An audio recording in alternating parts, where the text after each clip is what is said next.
Significant quake rocking Mexico today. This one was a 6.4. It happened in the same area as the 7.4 about 2 weeks ago.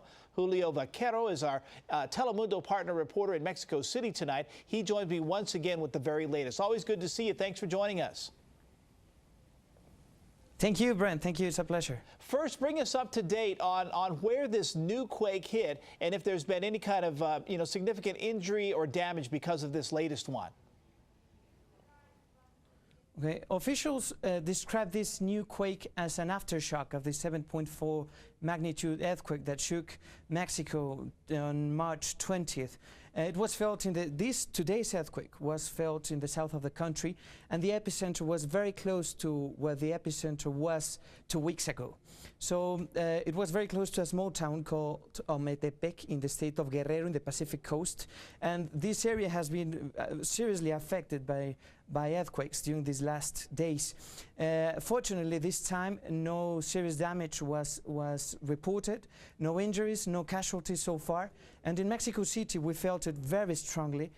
Fortunately, the city mayor, Marcelo Ebrard, said via Twitter that no serious damage was reported, according to these helicopter overflights, and public transport and public services are working normally, fortunately. Now, I understand that some schools near the epicenter had been badly damaged from the previous quake, but now there's fear that because they may not be stable enough, they can't have school there. What are the students doing now? Well, the thing is that hundreds of buildings were seriously damaged since the previous earthquake, and many of them were cracked, and some of them were schools. Now students are taking classes, taking lessons on streets to avoid them being inside these buildings, and because these buildings could collapse anytime. And with these new movements and these new earthquakes that we're having, these aftershocks, the danger increases. So students are studying outside on the streets. And of course, parents and teachers are demanding this immediate reconstruction of buildings, but it has been taking some time to solve this problem. According to the Mexican National Seismological Survey, there have been 280 aftershocks after this big earthquake on March 20th. So buildings have been receiving a lot of movement, and they have been very, very damaged. Now, we keep seeing video. Again, you said you felt it pretty strongly in Mexico City, and it's fairly common there to feel earthquakes in Mexico City. So people routinely, I guess, evacuate buildings. It's all fairly normal for them to head outside. Yes, it's fairly normal, and people are used to these sort of movements.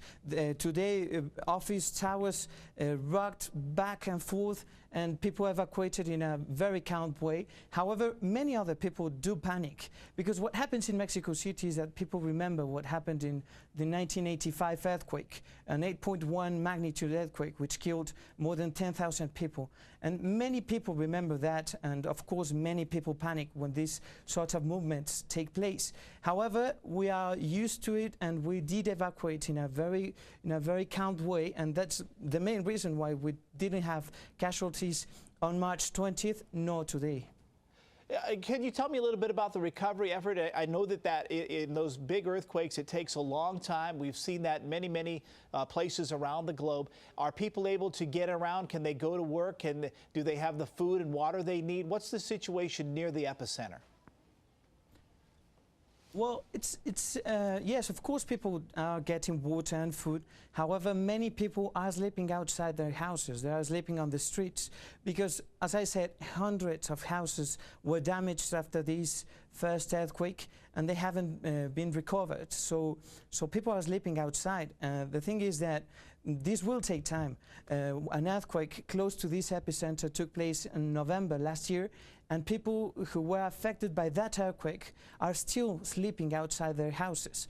So you can imagine that the people that were affected by this new earthquake on March will be with no roof for a longer time. I can understand. Thank you so much, Julio Vaqueiro. Thank you once again for joining us live from Mexico City. We always appreciate it.